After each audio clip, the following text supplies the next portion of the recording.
नमस्कार, मैं हूं ललित खजूरिया। जम्मू कश्मीर में सरकार बने हुए 1 महीने से भी ज़्यादा हो गया है और आपने देखा होगा कि मुख्यमंत्री, उप मुख्यमंत्री, कैबिनेट जो मिनिस्टर हैं वो बैठकें तो ले रहे हैं, अधिकारियों से बातचीत भी कर रहे हैं, लेकिन उनके पास इतनी पावर नहीं है कि वो कोई फैसला ले सके। यही वजह है कि ना तो मुख्यमंत्री उमर अब्दुल्ला उस पावर में नजर आ रहे हैं, यहां पर यह पता लगे और जनता को भी यह एहसास हो कि हां, हमारे मुख्यमंत्री जो हैं वो वाकई मुख्यमंत्री हैं, और ना ही मिनिस्टर्स की पावर्स का पता चल रहा है। दौरे बहुत हो रहे हैं, बाकायदा वो वहां पर औचक दौरा भी करते हैं, रेड्स भी करते हैं, लेकिन अभी तक इनके पास इतनी पावर्स नहीं आई हैं कि कोई बड़ा फैसला ले सके। क्यों? क्योंकि यहां पर एलजी की पावर्स जो है वो बहुत ज़्यादा उन्हें दी गई हैं। ये जम्मू कश्मीर जो है वो अब यूटी है, क्योंकि 5 अगस्त 2019 को यहाँ पर राज्य का पुनर्गठन हुआ और जम्मू कश्मीर और लद्दाख को अलग कर दिया गया और 31 अक्टूबर 2019 को ये यूटी में तब्दील हो गया। और उसके बाद जो रूल्स हैं वो केंद्र जो निर्धारित करता है वो यहाँ पर लागू होते हैं। करीब 5 साल के बाद, या यूँ कहें कि 2018 में सरकार गिर गई थी और उसके 6 साल के बाद यहाँ पर अब चुनाव हुए विधानसभा के। लोगों ने अपनी सरकार तो चुनी, लेकिन उस सरकार के पास वो पावर नहीं है कि जनता के मसले जो हैं वो हल कर सके। लेकिन अब जो खबर आ रही है वो ये आ रही है कि बहुत जल्द यहाँ पर बिजनेस रूल्स जो हैं वो लागू कर दिए जाएंगे।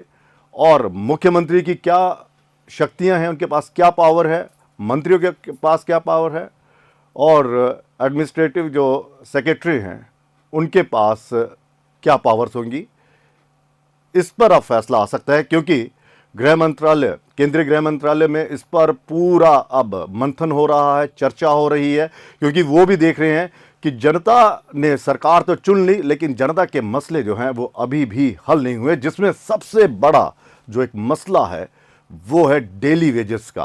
कोई भी हो, किसी भी विभाग में हो, वो एक बहुत बड़ा मसला है। एज रिलैक्सेशन का देखिए किस तरह से बच्चे जो हैं वो सड़क पर उतरे, लेकिन सरकार फैसला नहीं ले सकी। और एज रिलैक्सेशन जो है वो लोगों को, मतलब कि पढ़े लिखे युवाओं को, उसका कोई भी उन्हें कह सकते हैं राहत नहीं मिली। और अब जो यहाँ पर पीएसआई के जो यहाँ पर पोस्टें निकली हैं, वहाँ पर भी आपने देखा कि बच्चे अभी भी कर रहे हैं, गुजारिश कर रहे हैं, प्रोटेस्ट कर रहे हैं कि हमें एज में रिलैक्सेशन दी जाए। क्योंकि एक तो यहाँ पर पहले यहाँ पर पोस्टें नहीं निकलती हैं तो उसे भरने में इतना समय लग जाता है। फिर यहाँ पर आती है वहाँ पर रिजर्वेशन की नई पॉलिसी, उसको लेकर भी यहाँ पर बहुत कुछ होता है।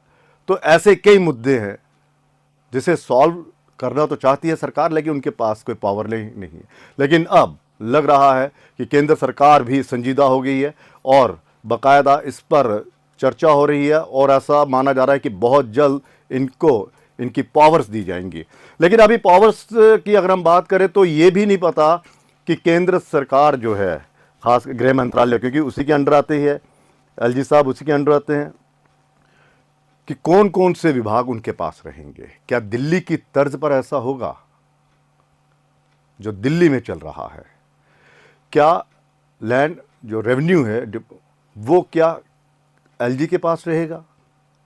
खासकर यहाँ पर पीडीडी की बात करें, बिजली विभाग की बात करें, वो अभी तक उसका विभाग जो है वो किसी भी मंत्री को नहीं सौंपा गया है और ना ही मुख्यमंत्री उमर अब्दुल्ला साहब के पास वो विभाग है।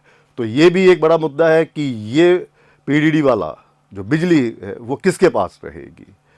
चलिए, आप कह सकते हैं कि लॉ एंड ऑर्डर जो है वो केंद्र सरकार अपने पास रखेगी, लेकिन बाकी जो विभाग हैं, बाकी जो कह सकते हैं कि जो मंत्रालय हैं, उनमें उनको कितना उन्हें शक्ति दी जाएगी कि हाँ जी आप अपने लेवल पर वो करिए। और दूसरा, जो बोर्ड्स यहाँ पर बनाए जाएंगे, जो बोर्ड्स के चेयरमैन बनाए जाएंगे और भी जो होंगे, क्योंकि अगर दिल्ली की तर्ज पर देखें तो ये भी एलजी के पास ही पावर, तो क्या जम्मू में भी उस तरह की पावर्स एलजी के पास रहेगी, क्योंकि पिछले दिनों जिस तरह से एलजी साहब को और ज़्यादा सशक्त किया गया था, तो यहाँ पर यही हुआ था कि ऐसे में चुनाव करवाने के क्या फ़ायदे, अगर सब कुछ एलजी साहब ने ही फैसला लेना है तो ये तो एक आई वॉश है यहाँ पर।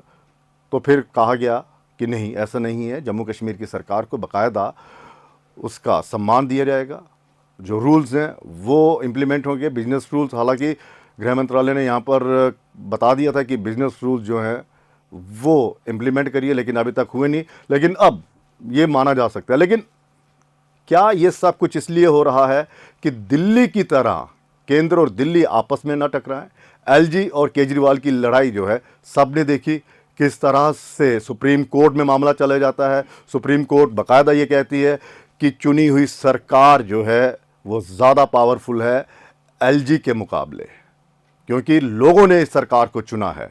लेकिन फिर भी हमने देखा कि केंद्र सरकार की कितना वहाँ पर उन्होंने दखल अंदाजी की, और केजरीवाल जो है वो बाकायदा शिकायत ही शिकायत करते रहे, और वो उस दहलीज पर आ गए जहाँ पर उन्हें जेल की हवा खानी पड़ी और फिर अपना पद भी त्यागना पड़ा। तो इस सब को रोकने के लिए, सबके टकराव को रोकने के लिए, थामने के लिए क्या बड़े फैसले लिए जाएंगे, या फिर मुख्यमंत्री मंत्री जो बड़े खुश हो रहे हैं कि हाँ हमें फलां फलां विभाग मिल गया है, जो मंत्री दौरे कर रहे हैं, बाकायदा रेड्स, एक किस्म की कहते हैं रेड्स ही होती हैं कि अचानक बिना इतला दिए विभागों में चले जाना, फिर वहाँ पर डांट डपट करना, फिर कहना मैं ये सस्पेंड कर दूंगा, मैं वो कर दूंगा।